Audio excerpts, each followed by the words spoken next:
हाँ दोस्तों, स्वागत है आपका मेरे YouTube चैनल इंग्लिश बाबू पर। और आज मैं फिर हाजिर हूँ आपके साथ एक नई स्टोरी लेकर। और दोस्तों, आज की जो स्टोरी है बहुत ही इंटरेस्टिंग स्टोरी, आपको सुनकर बहुत मज़ा आएगा। उसके अलावा इस स्टोरी में आपको कई सारे नए इंग्लिश के वर्ड मीनिंग सीखने को मिलेंगे, उसकी प्रोनाउंसिएशन के बारे में पता चलेगा, और जो इसका ग्रामर का पार्ट है हम उसे डिटेल में कवर करेंगे। तो चलिए इसको शुरू करते हैं। और सबसे पहले हम जो कहानी का टाइटल है वो देखते हैं, द जैकल ड्रामा। क्या मतलब हुआ इसका? देखिए, जैकल का मतलब होता है सियार और ड्रामा का मतलब होता है नाटक। तो इस लाइन का क्या मतलब हुआ? द जैकल ड्रामा मतलब कि सियार का नाटक। तो दोस्तों, ये इस कहानी का टाइटल है, शीर्षक है। अब मैं इसे पढ़ना शुरू करता हूँ। आपसे रिक्वेस्ट है आप इसे बिल्कुल ध्यान से सुने, और यदि आपको कोई नया वर्ड मिले तो आप उसे ज़रूर नोट करें। तो चलिए इसको शुरू करते हैं। There lived a very lazy jackal in a forest. क्या मतलब हुआ दोस्तों? लेजी एडजेक्टिव है, तो और ये पास्ट का वाक्य है। There lived a very lazy jackal in a forest मतलब कि एक जंगल में एक बहुत आलसी सियार रहता था। ही always was thinking of a way of getting food without moving any limb. क्या मतलब हुआ? दोस्तों, ये वॉज के बाद फोर्थ फॉर्म का प्रयोग किया गया। तो जब भी हम वॉज या वर्क के बाद फोर्थ फॉर्म का प्रयोग करते हैं तो वो पास्ट कॉन्टिन्यूस का वाक्य होता है। तो क्या मतलब हुआ? ही ऑलवेज वॉज थिंकिंग मतलब वो हमेशा सोचता था। ऑफ ए न्यू वे मतलब एक नए रास्ते का। ऑफ गेटिंग फूड मतलब कि खाना मिलने का। विदाउट मूविंग एनी लिम्ब बिना अपने अंग को हिलाए। तो इस पूरी लाइन का क्या मतलब हुआ? वो हमेशा क्या सोचता था? कि फ्री खाने के बारे में सोचता था बिना अपने शरीर को या बिना अपने अंगों को हिलाए। It roamed the jungle thinking of some such way. और इट रोम्ड, और दोस्तों ये जो इट है वो सियार के लिए यूज़ किया गया है, क्योंकि जब भी हम किसी एनिमल के लिए प्रोनाउन का यूज़ करते हैं तो हमें इट का प्रयोग करना होता है। तो क्या मतलब हुआ? इट रोम्ड द जंगल मतलब कि उसने जंगल को घूमा। थिंकिंग ये सोचते हुए, ऑफ सम सच वे इस तरह के कोई तरीके के बारे में। चलिए आगे देखिए। वन डे एक दिन, he was resting in a bush. क्या मतलब हुआ? रेस्ट का मतलब होता है आराम करना, और ये भी पास्ट कॉन्टिन्यूस का वाक्य है। एक दिन he was resting in A Bush, वो एक झाड़ी में आराम कर रहा था। बुश का मतलब झाड़ी। He saw crowds of rats. Crowd का मतलब होता है भीड़। तो क्या मतलब हुआ? He saw crowds of rats, उसने चूहे की जो भीड़ थी उनको देखा। प्लेइंग जो खेल रहे हैं, अ डिस्टेंस अवे थोड़ी दूरी पर। The jackal looked greedily. दोस्तों ये जो वर्ड है ग्रीडीली, ये एक एडवर्ब है जिसका मतलब होता है लालच से। द जैकल लुक्ड ग्रीडीली मतलब जो जैकल था, सियार था, उसने लालच से देखा। इट वॉज क्लियर मतलब ये स्पष्ट था दैट कि there was a big colony of rats nearby. तो क्या मतलब हुआ कि इट वॉज क्लियर, ये बात स्पष्ट थी, या ये कह सकते हैं स्पष्ट था कि there was a big colony की कोई बड़ी कॉलोनी थी। ऑफ रेट्स चूहों की, नियर बाय आसपास। मतलब इस लाइन का क्या मतलब हुआ कि ये चीज़ क्लियर थी कि आसपास चूहों की एक बड़ी कॉलोनी थी। ही सॉ, दोस्तों ये सी की सेकंड फॉर्म है, इसकी जो करेक्ट प्रोनाउंसिएशन है वो है सॉ, और ये सी की सेकंड फॉर्म है जिसका मतलब होता है देखना, और सॉ मतलब देखा। ही सॉ उसने देखा। द रैट होल्स उसने चूहे के बिलों को देखा। एंड स्लैप्ड और सो गया। इन द बुश झाड़ी में। नेक्स्ट मॉर्निंग मतलब कि अगली सुबह। In front of the rat मतलब कि इन फ्रंट का मतलब होता है सामने। In front of the rat चूहों के, in front of rat holes मतलब कि चूहे के बिलों के सामने। ही स्टूड, ये स्टैंड की सेकंड फॉर्म है, क्योंकि पास्ट इंडेफिनिट का वाक्य है, और पास्ट इंडेफिनिट में यदि हम कोई भी अफर्मेटिव का वाक्य बनाते हैं तो सेकंड फॉर्म का प्रयोग किया जाता है। ही स्टूड वो खड़ा हो गया। ऑन वन फुट एक पैर पर। फेसिंग ईस्ट मतलब पूर्व की तरफ चेहरा करते हुए, देखते हुए। एंड इट्स आइज क्लोज्ड और अपनी आंखों को बंद किए हुए। The rats were very amused का मतलब होता है बहुत ही ज़्यादा किसी को देख के मोहित हो जाना, या किसी को देख के बहुत ज़्यादा खुश हो जाना। और अम्यूज़ का मतलब मन बहलाना भी होता है। तो क्या मतलब हुआ? The rats were very amused मतलब जो चूहे थे बहुत खुश हो गए। टू सी इट उसे देखकर। इन दैट फनी पोस्चर उस मतलब कि जो उस फनी जो पोस्चर में उस तरह के जो एक फ़नी पोस्चर था। पोस्चर का मतलब होता है आनंद। उस तरह के पोस्चर का मतलब होता है आसन, मतलब उस तरह के फ़नी आसन में देखकर वो क्या हुए, काफ़ी अम्यूज़ड हो गए, खुश हो गए। The leader of the rates, मतलब कि जो लीडर था, नेता था रेट्स चूहों का, अप्रोच का मतलब जाना, अप्रोच द जैकल, वो जैकल मतलब सियार के पास गया, एंड आस्क्ड और पूछा, ओ ग्रेट वन, मतलब कि महान व्यक्ति, you stand in a very strange fashion. दोस्तों ये जो वर्ड है स्ट्रेंज, ये एडजेक्टिव है जिसका मतलब होता है अजीब। तो क्या मतलब हुआ, मतलब कि महान व्यक्ति, यू स्टैंड मतलब कि आप खड़े हुए हो, इन ए वेरी स्ट्रेंज फैशन मतलब एक अजीब ही फैशन में, अलग तरह से।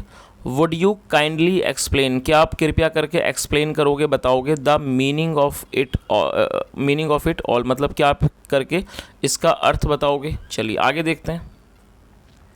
जैकल ओपनड वन आई, मतलब कि सियार ने एक आंख खोली, एंड अनाउंसड, और उसने घोषणा की, इन दिस वेरी पोस्चर, मतलब कि इसी आसन में, आई डिड पेनेंस। दोस्तों ये जो वर्ड है पोस्चर, इसका मतलब होता है आसन, और पेनेंस का मतलब होता है तपस्या। तो क्या मतलब हुआ, इन दिस वेरी पोस्चर मतलब इसी आसन में, आई डिड पेनेंस मैंने तपस्या की, इन द हिमालयाज हिमालयों में, फॉर 1000 ईयर्स 1000 साल मैंने तपस्या की।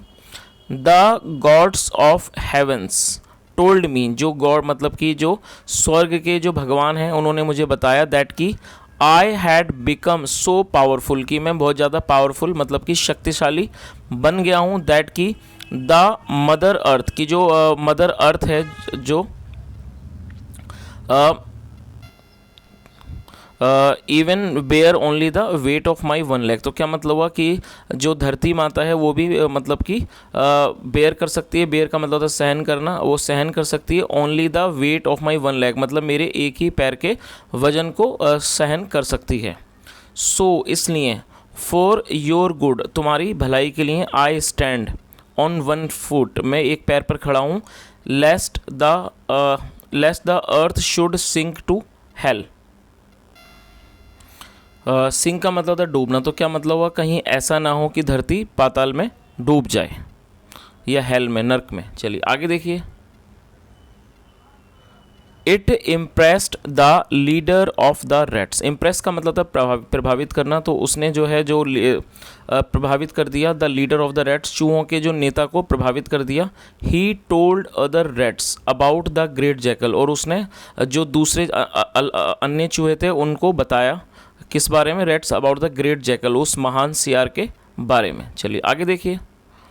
Now the jackal would stand in that pose, अब वो जो जैकल था, सियार था, वो खड़ा हो जाता उस पोज में, मतलब उस अवस्था में वो खड़ा हो जाता, नियर रैट होल्स चूहों के बिलों के आसपास पास। द रैट्स वुड गैदर का मतलब था इकट्ठा होना, जो चूहे थे वो इकट्ठा होते, अराउंड हिम उसके आसपास, एंड सिंग भजन्स और वो भजन गाते, इन हिज प्रेज मतलब उसकी प्रशंसा में। आफ्टर द प्रेयर्स मतलब कि प्रार्थना के बाद, द जैकल वुड ग्रैब का मतलब होता है झपट लेना, जो जैकल था, सियार था, वो झपट लेता, द लेजी वंस उनको जो आलसी होते थे, lazy ones, who were late to depart. और दोस्तों ये जो हु है ये एक रिलेटिव प्रोनाउन है, तो क्या मतलब हुआ, और इसकी हिंदी होती है जो, वो उनको पकड़ लेता, who were late to depart मतलब जो डिपार्ट करने में, मतलब कि वहाँ से जाने में लेट हो जाते, जिनको देरी होती वो उनको पकड़ लेता। चलिए आगे देखिए। It went on for quite some time मतलब ये चलता रहा कुछ समय तक। वन डे एक दिन, the leader of the rats sad जो लीडर था, नेता था चूहों का, सैड उसने कहा, ओ ग्रेट वन मतलब कि महान व्यक्ति, the population of rats is decreasing around here since you came. Why क्या मतलब हुआ, मतलब कि ओ महान व्यक्ति, द पॉपुलेशन मतलब जो आबादी है, ऑफ रेट्स चूहों की, इज़ डिक्रीजिंग वो घट रही है, अराउंड हेयर यहाँ, सीन्स यू केम मतलब जब से आप आए हो, वाई क्यों। चलिए आगे देखिए।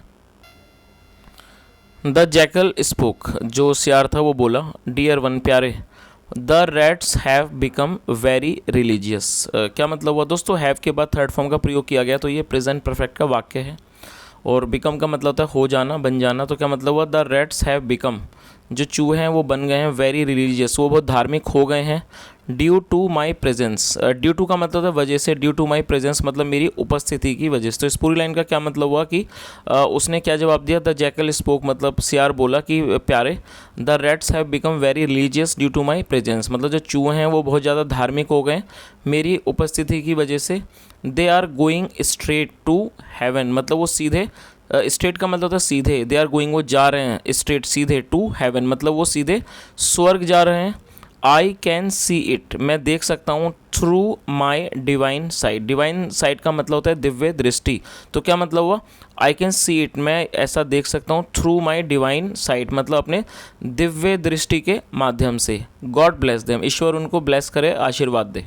चलिए आगे देखिए। The rat leader was now suspicious. Suspicious एक एडजेक्टिव है जिसका मतलब होता है किसी चीज़ के बारे में संदेह हो जाना। तो क्या मतलब हुआ, द रैट लीडर जो चूहों का जो रैट लीडर था मतलब चूहों का नेता, वॉज नाउ सस्पिशियस उसे अब शक हो गया। द नेक्स्ट डे मतलब अगले दिन, ही डेलिबरेटली स्टेड बिहाइंड। दोस्तों ये जो वर्ड है डेलिबरेटली आप इसको नोट कर सकते हैं, ये एक एडवर्ब है जिसका मतलब होता है जानबूझकर, सोच समझकर। तो क्या मतलब हुआ, द नेक्स्ट डे अगले दिन, ही डेलिबरेटली स्टेड बिहाइंड वो जानबूझकर स्टे मतलब रुक गया, बिहाइंड वो पीछे रुक गया।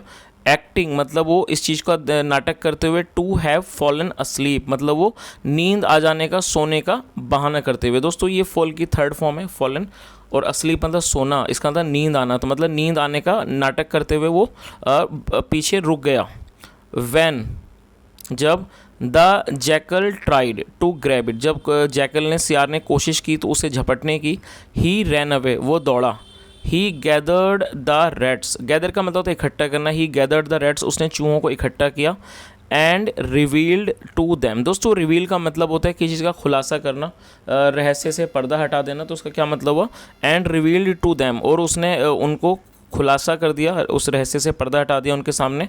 रिवील टू दैम उसने उनको बता दिया। द रियलिटी जो वास्तविकता थी, ऑफ द जैकल उस सियार की, एंड हिज ड्रामा और उसके नाटक की। आगे देखिए। द नेक्स्ट डे अगले दिन, the rats gathered and suddenly attacked the jackal. अगले दिन क्या हुआ, the next day the rats gathered जो रैट से चूहे थे वो इकट्ठे हुए, एंड सडनली और अचानक, अटैक्ड हमला कर दिया, द जैकल मतलब सियार पर। हंड्रेड्स ऑफ रैट्स जो सैकड़ों चूहे थे, were all over the jackal वो वो सियार के ऊपर थे। नोइंग दोस्तों ये जो वर्ड है आप इसे नोट कर सकते हैं, GNAWING, और इसके अंदर जो जी है वो साइलेंट है तो उसे नोइंग पढ़ा जाएगा, और इसका मतलब था कुतरना या काटना। और वो काटने लगे, नोइंग एट हिम और वो उसको काटने लगे, कुतरने लगे। द जैकल फेल डाउन ये फॉल डाउन की सेकंड फॉर्म है, नीचे इसका मतलब होता है गिर जाना। Fell down, the jackal fell down सियार नीचे गिर गया। एंड वॉज ईटन अवे और उसे खा लिया गया। चलिए दोस्तों अब इस कहानी का जो मोरल है वो हम देख लेते हैं। You can't put a cat to guard a pot of milk. क्या मतलब हुआ, you can't put a cat मतलब आप एक बिल्ली को नहीं रख सकते हो, टू गार्ड रक्षा करने के लिए, अ पॉट ऑफ मिल्क मतलब एक दूध के या कह सकते हैं पॉट की या बर्तन की रक्षा करने के लिए आप एक बिल्ली को नहीं रख सकते हो। तो दोस्तों ये इस कहानी की नैतिक शिक्षा थी, और मैंने यहाँ पूरी कोशिश की आपको हर वर्ड की मीनिंग बताने की। यदि आपको स्टोरी अच्छी लगी हो, मेरा प्रयास भी अच्छा लगा हो, तो मेरा आपसे रिक्वेस्ट है वीडियो को लाइक करें, शेयर करें, चैनल को जरूर सब्सक्राइब करें, और यहाँ तक सुनने के लिए thank you so much. Have a nice day and bye.